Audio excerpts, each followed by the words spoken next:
अदरक, लहसुन, प्याज, टमाटर को हमने पिसा है मोटा मोटा।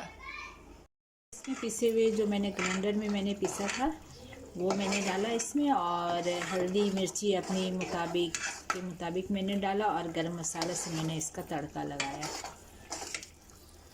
अब इसकी भुनाई हो जाएगी तो मैं इसके अंदर मैं डाल दूँगी। मैं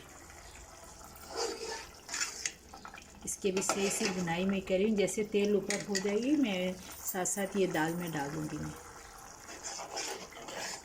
उसके बाद आखिरी में मैं नमक डाल दूँगी। मैं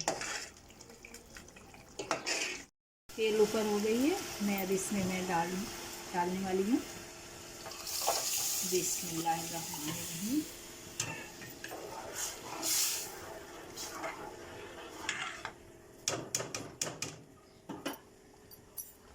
डाल रही हूँ, इसके मुताबिक आ जाए, ताकि गाढ़े होने के बाद ये जलना ना शुरू हो जाए, क्योंकि दाल नीचे लग जाती है पतीले में। तो इसे मैं हल्के दरमियाने आंच में रखूँगी इसे।